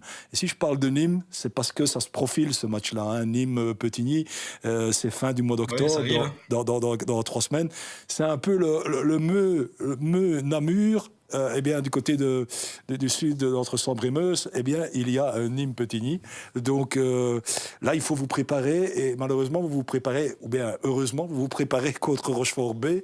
Vous allez dimanche à Rochefort-B. Et puis, vous avez Jeudine, qui tourne aussi pour le moment. Préparation idéale pour aller faire un bon match à Nîmes après? Ouais, préparation idéale, je ne sais pas. Ici, nous, le problème, c'est qu'on n'a pas pris de points sur des équipes qui étaient affaiblies. Ici, je vois Shofton, ils étaient 12. Maintenant, ça reste une très belle équipe, hein, mais c'est ici qu'on doit prendre des points. Parce que voilà, Rochefort, 21 sur 21, il n'y a pas de secret. Hein. On est 10e, ils sont premiers, ils n'ont pas de défaite. On va y aller pour donner le maximum et repartir avec quelque chose. Mais voilà, ça reste très, très, très, très costaud. On enchaîne Jeudine après, qui vient de faire aussi de très bons résultats. Qui est dans le top 5, je pense. Jeudine, c'est un match un peu spécial parce que voilà, depuis la P2, on se battait pour le titre il y a 2 ans. Du coup, ça reste des gens qu'on connaît là-bas aussi. Et Nîmes, c'est le derby. Voilà, on a 3-4 km chaque village. Donc, et aussi, c'est que des gens qu'on connaît, qui on a joué ou qu'on connaît par sympathie. Donc là, c'est des matchs à jouer assez gais. Voilà, on peut essayer. Un derby, c'est un derby, donc même si c'est plus fort sur papier, essayer d'aller chercher des points. Et il faut faire oublier les défaites de l'année passée. Je ne sais plus, c'était 2 défaites ou 1 défaite l'année passée contre Nîmes? Chez nous, je me souviens qu'on avait on avait perdu 4-1 ou 4-2. Et au retour, je ne me souviens plus. Eh ben moi non plus. Voilà, si Je me quelqu'un demande si peut c'est nous pas le un dire nul. sur le Il y a chat. pas eu un nul 1-1. C'est possible. Ben, si Je pense que ça on fait peut nous le dire nul. sur le chat, on va le savoir. Bah justement, Ah, sur il y a le chat, quelqu'un il y a des petits messages. Il y a le fan club de Tom qui est là avec Logan Watcho qui dit qu'il va bientôt refaire trembler les filets en P1. Et puis Julien Vecchiato aussi, très content de ton retour, un vrai plus pour l'équipe. 20 minutes, on l'a dit le week-end dernier, contre Rochefort. Vous espérez quoi en sachant que c'est le premier, c'est un gros match? Plus que 20 minutes forcément, une mi-temps peut-être? Titulaire? Titulaire, allons-y. Après, à chaque fois, c'est en fonction de mon boulot, encore une fois. Donc, moi, je veux pas forcer les choses. On s'est mis d'accord avec les coachs. Le plus que je peux jouer, voilà, je le jouerai, mais je pense que c'est peut-être encore un peu trop tôt pour titulaire. Il y a d'autres joueurs qui sont à 100%. Moi, je veux pas prendre la place d'un gars qui mérite, qui vient à l'entraînement, qui est à 100%, alors que moi, je suis peut-être encore qu'à 75 ou 80. Donc, voilà, moi, c'est pour aider l'équipe en congé de plus de minutes sans non plus forcer sur le genou. Et voilà, ça fait 9 mois, donc et dégrader peut-être tout ce qu'on a fait par avant en rééducation. Bon, et c'était 0-0, hein, le match retour l'année passée entre Nîmes 0-0, et Petigny. Et au match aller, si on se souvient bien, il y avait un certain Sébastien, pas Sébastien, ça c'est son papa, je reviens plus sur son prénom, décidément, aujourd'hui, Fourlaï, qui avait marqué, qui vous avait fait mal, là, Oui. lors de ce match aller. Alors, il faut laisser 5 équipes derrière soi, peut-être, cette saison en première provinciale, dû à ce fameux règlement de D3A et potentiellement beaucoup de Namurois qui pourraient descendre, mais on souhaite qu'aucun Namurois descende. Mais si on veut être vraiment tranquille, il faut presque être dans la colonne de gauche. Pour le moment, il y en a 6 derrière vous. 10 sur 21, c'est presque 50% des points, mais ce n'est pas 50% des points. Ça veut dire que il faut pousser un peu sur le champignon pour ne pas se retrouver dans cette zone rouge. Tom ? Oui, je pense que à chaque match, il faut essayer de prendre le plus de points possible. Maintenant, encore une fois, il y a des équipes plus fortes et des équipes avec lesquelles on se vale. Donc, ouais, prendre le plus de points. Et si le classement, je pense que c'est encore serré. Si on gagnait contre Shefton ce week-end-ci, on était quatrième. Donc, ça se tient sur 3-4 points entre la quatrième et la 12e place, je pense. Donc, c'est encore le début de saison pour moi. Et, voilà, on fera plutôt un bilan mi-saison en fonction des points. Allez, petit jeu, on se mouille un peu, Tom. Je ne vais pas vous mettre dans l'embarras, je ne vais pas vous demander qui va descendre de P1 vers la P2, je vais plutôt vous demander qui va être champion et qui va aller au tour final. Allez, mouillez-vous, ce n'est qu'un jeu, on n'est pas obligé de dire... Mais voilà, Non, pour pas de vous... souci, je pense que vraiment Rochefort et Nîmes, ils vont se battre pour le titre. Non, mais il n'y en a qu'un qui peut être champion. Champion. Ouais. D'un côté, je dirais bien Nîmes parce que ça fera un club en national dans la région. Non, mais vous perdez un derby alors. Mais on perd un derby du coup, voilà. Donc c'est entre les deux. Maintenant, sur le long terme, entre les deux, allez, Nîmes pour les infrastructures et le fait que j'ai joué là-bas. Voilà, et qui va aller au tour final? Au tour final, du coup, c'est je pense Rochefort, Grandlay. Les deux autres, franchement, compliqué. Je pense que Shefton est au complet, ça va au tour final aussi. Et la dernière équipe,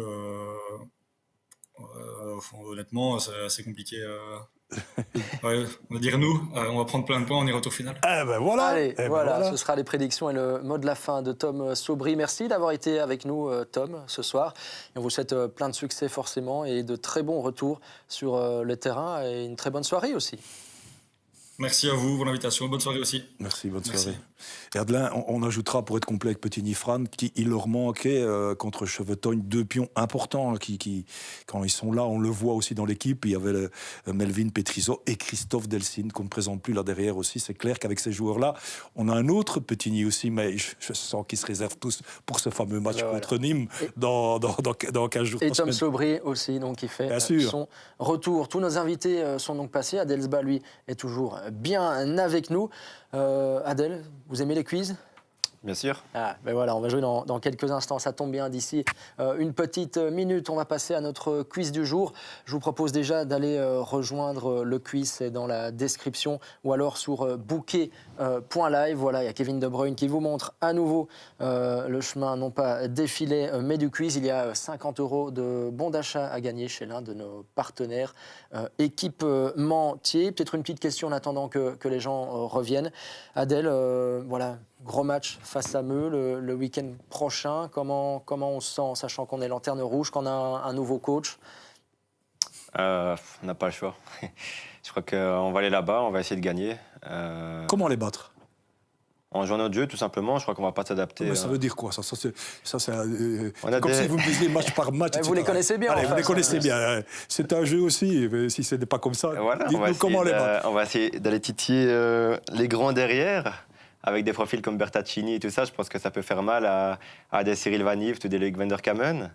Et voilà, je crois que dans l'entrejeu aussi, on a pas mal de qualités. Voilà, si on pourrait proposer un beau football et essayer de jouer en transition et d'essayer d'avoir des contre-attaques aussi, je crois que ça peut faire mal à cette équipe de Meux. Donc, attention aux phases arrêtées, quoi. Les corners, les phases arrêtées, comme vous dites, ils ont des grands gabarits. Et dans les transitions, en reconversion offensive, en allant vite et avec des petits gabarits, ça peut faire mal, effectivement. J'espère en tout cas. Et ben voilà, on me dit que le quiz est prêt, on va donc pouvoir y aller. Je vois que vous êtes déjà pas mal, une vingtaine de connectés. Je rappelle qu'il y a 50 € de bon d'achat à gagner chez un de nos partenaires équipementiers. Si vous voulez jouer avec nous à Delsba, il suffit de se connecter aussi, sinon vous jouez directement en live. Les questions vont arriver directement sur votre écran. On est donc parti pour le quiz.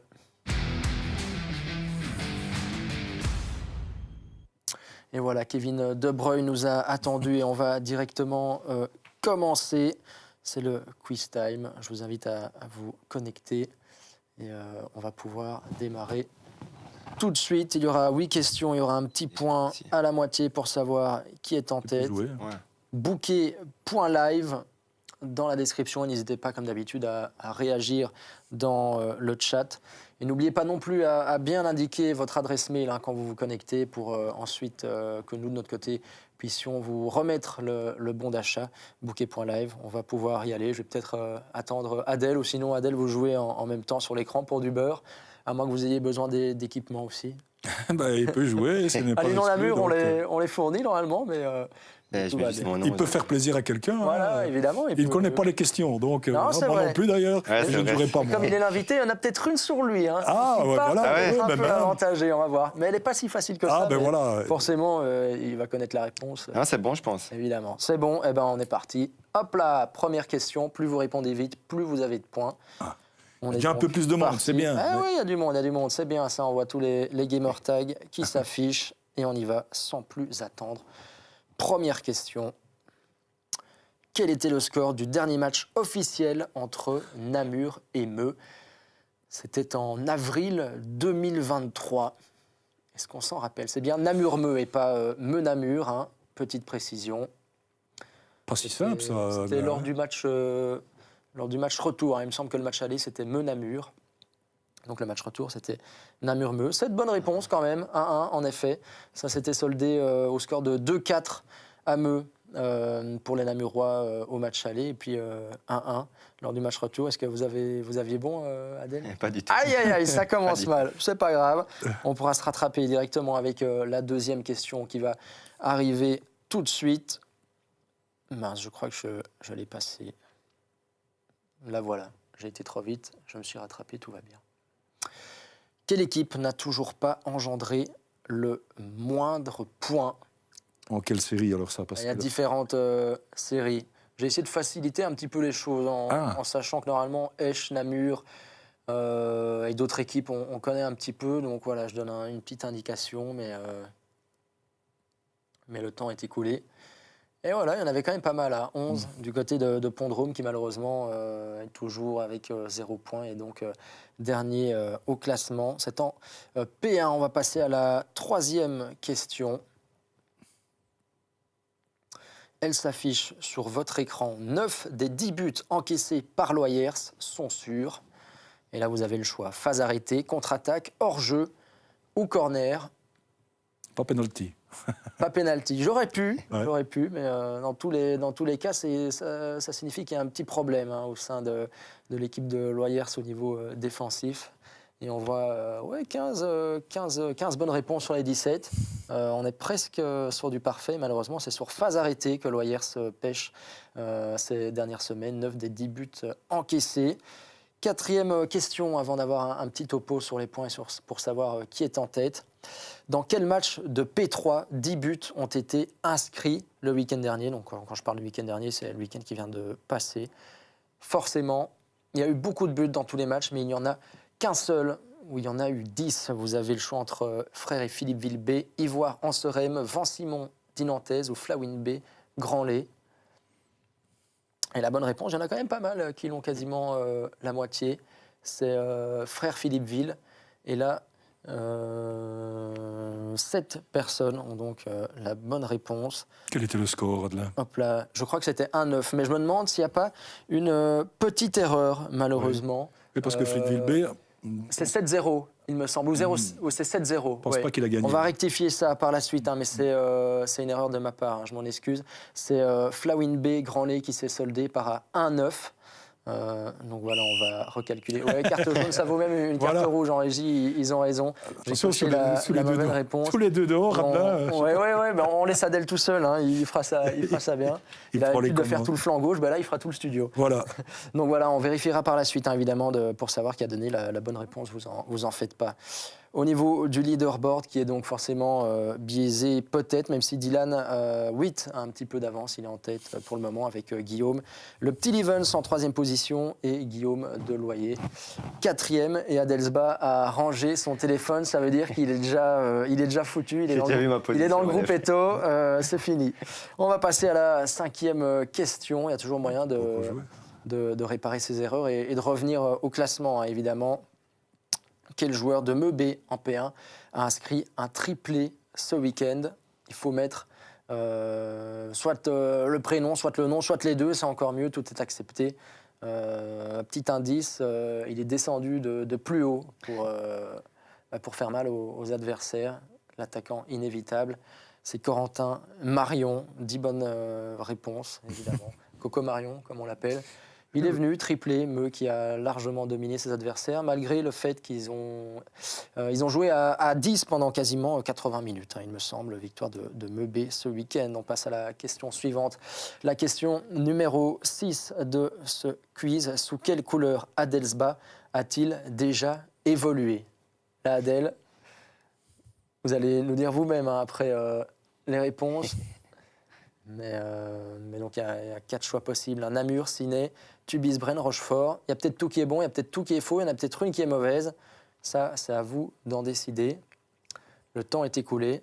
Et on voit Adèle, si c'est bien juste, tout est bon, finalement. Vous évoluez à Ciné, vous avez fait un match amical, il me semble, en tout début de saison avec Tubize, Bren. C'est juste. C'est juste. Vous avez évolué auparavant à Rochefort, on l'a dit tout à l'heure, vous êtes monté. Et puis Ciné, quand vous étiez plus jeune. J'ai pas fait d'erreur, là. Pas d'erreur, en effet. C'était juste. On reste à 2, Philippe, on reste à 3, Adèle. Et en revanche, on est à la 7e question sur les 8 de ce quiz. À quelle place trône Arquet en D3 ACFF?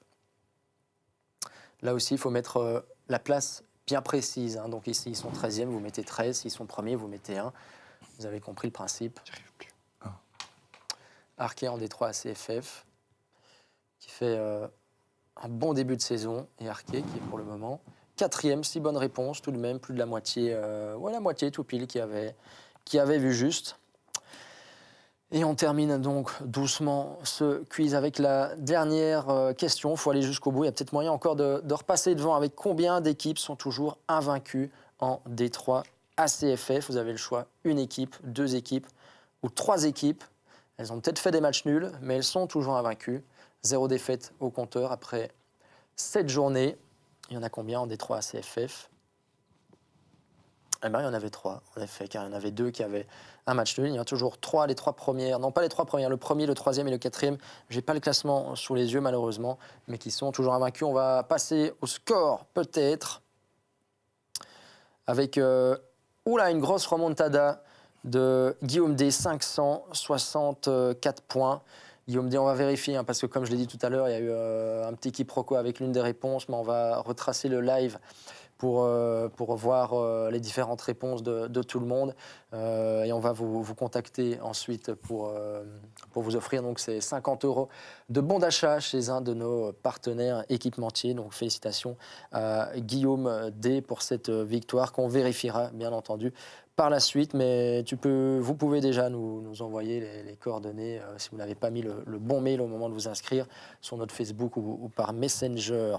Voilà donc pour ce petit quiz. Rendez-vous mercredi prochain forcément à 19h pour un autre quiz et d'autres cadeaux à vous proposer. Philippe, vous me faites signe. Oui, petit clin d'œil avec le chat et notre ami John Couchan qui a une petite question pour Adèle. Adèle, entraîneur des gardiens de Meux. John Oui, Couchan, il sourit déjà. Adèle, tu n'irais pas chez le coiffeur?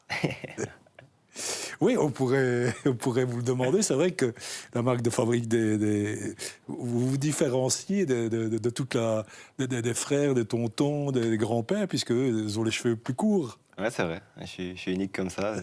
C'est ma marque de fabrique. J'en suis content. Beaucoup d'entretien? Un peu, ça va. Pas trop difficile. Allez. Et ça a l'air de fonctionner, parce qu'on va revoir les différentes actions, les différents buts que vous êtes procurés, que vous avez mis la saison dernière. Piston gauche, comme on l'a dit, c'est votre qualité de faire attaque, défense tout le temps. C'est un peu votre marque de fabrique. C'est un gros moteur, quoi. Oui, je suis quelqu'un qui adore courir. En dehors du foot, j'aime bien prendre mes chaussures et aller faire un 10-15 km. Après, voilà, sur le côté gauche, les 2 dernières saisons, mais je crois que ma position préférée, c'est vraiment à droite. Après, j'ai presté à gauche et au final, j'ai terminé les 2 saisons comme ça, donc voilà, sans regret. Oui, c'est là que vous souhaitez évoluer aussi par la suite, rester à gauche, rester à droite.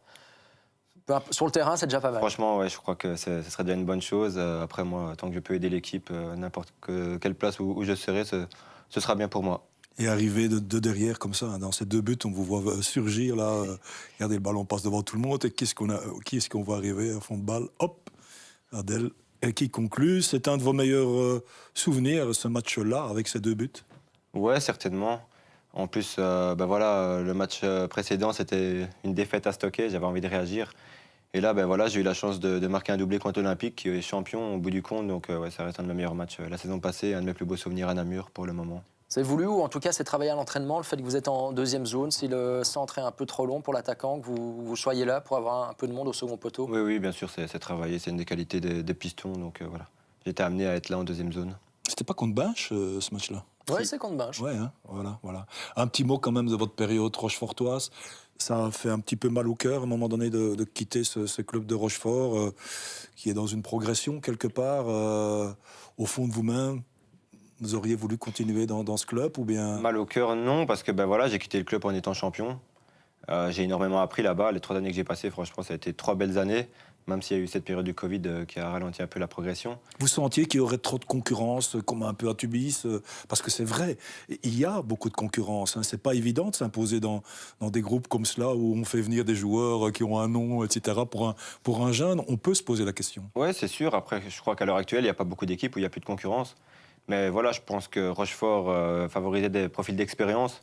Moi, à l'époque, j'avais 20 ans, donc ouais, j'étais titulaire au début de saison, mais je savais que ça allait être compliqué si on montait. Donc voilà, j'ai fait le choix de rejoindre Namur, qui était au final un étage au-dessus. Et voilà, j'ai su faire ma réputation là-bas et j'en suis très content à l'heure actuelle. Ouais, il me semble qu'il y a votre mamie qui est là dans le chat et qui n'est pas d'accord avec John Couchan. Mamie qui dit « Très beau comme ça, Adèle, faut rien changer ». Et ben voilà, le message est passé. Et on va peut-être avoir l'occasion aussi, si vous voulez bien, Adèle, de passer à la carte talk. Elle arrive dans quelques instants, c'est la carte talk d'Adelsball. Vous l'avez choisi dans votre 11 de base. Il revient une nouvelle fois à l'écran. C'est votre gardien. Une fois que vous êtes passé, que vous n'êtes plus là, il n'y a plus que lui derrière pour sauver les meubles. Libertio, que vous voyez ici. Alors le but, je vous explique rapidement. À gauche, vous avez des bonus-malus.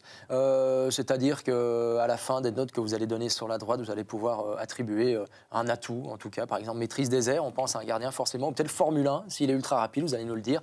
Mais avant cela, vous voyez sur la droite, l'attaque-défense. Étant donné que c'est un gardien, on va peut-être attribuer une note globale. Et je le rappelle, c'est qu'une dizaine à la fois. Donc si vous mettez 90 dans un secteur, vous devez descendre à 80, 70 ou voire moins dans les autres. Donc on va commencer avec l'attaque-défense, une note globale plutôt pour un gardien. Un bon petit 85. Un bon petit 85 donc pour l'attaque-défense. Du côté de la régie, on va faire apparaître les notes dans quelques instants. Et il faut continuer, me dit-on, dans l'oreillette. Au niveau de la technique, voilà, technique. 79. 79, donc 85. Qu'est-ce qu'il doit 79. améliorer encore, lui, techniquement? C'est pas moi qui dois lui donner des conseils. Ouais, c'est Je vous avoue, les gardiens, c'est un rôle totalement différent. Je pense que son papa, ses coachs sont là pour le conseiller. Non, je pense que Clément nous rassure pour le moment. Il va nous rassurer tout au long de la saison. Et au niveau du physique, donc, derrière note, qu'est-ce que vous lui metteriez? Ouais, je vais lui mettre un petit 90. Il va à la salle tous les jours. Donc Ah, il est costaud? Ouais, il est costaud. Ouais. Ouais, il court au niveau du test du bip, il est dans le bon aussi? Il est dans le bon aussi. Malgré que le fait que ce soit un Ouais. Ok, eh ben voilà, donc les différentes notes, on va les mettre dans le système dans quelques instants. Peut-être le bonus-malus, on les voit sur la gauche, fantaisie technique, pack gauche, maîtrise des airs, sniper, Formule 1. Il y en a un qui se décroche un petit peu plus, hein, maîtrise des airs, étant donné que c'est un gardien. Mais après, vous allez peut-être nous dévoiler une de ses forces secrètes, hein, mais c'est à vous de choisir un bonus ou un malus. Ouais, je crois que je vais lui mettre 2 bonus. Maîtrise des airs dans un premier temps, parce que voilà, je crois que c'est normal pour un gardien. Ainsi que sniper. Sniper sur le terrain et en dehors du terrain, il a d'autres qualités aussi que j'ai découvert et voilà. Ah ouais? J'en dirai pas plus. Ah non? Allez. Non, je peux pas. Ok, ça marche. Donc, Pourrait tirer sniper. les pénaltys? Il pourrait tirer les pénaltys, je pense. Il y a beaucoup Mais de voilà. sang-froid, donc. Oui, gardien très calme, oui. Ouais. Et ce sera quand même forcément pour lui aussi un match très spécial à Meux, puisqu'il y a joué. Hein. Ouais, c'est un club qui l'a marqué, mais donc je crois qu'il a vécu une belle aventure là-bas, notamment avec ce match à l'Union Saint-Gilloise. Et ouais, je crois qu'il a hâte de jouer aussi. Il va vouloir faire cette clean sheet. Hein, Ah, certainement, surtout face à John Couchan. Donc, Ben voilà, on évidemment. l'espère. Vous avez déjà eu des contacts avec vos anciens coéquipiers pour préfacer un peu le match? Ça se charrie ou pas forcément? Ouais, bien sûr. Bah, j'ai encore vu Kim au stade récemment. J'ai encore sonné à Corentin-Marion ce matin. Donc, ouais, ça va être un match assez étrange parce qu'on connaît quand même pas mal de monde dans l'équipe adverse. Donc voilà, hâte d'être samedi soir. Allez, une question de notre confrère Laurent Dozimon.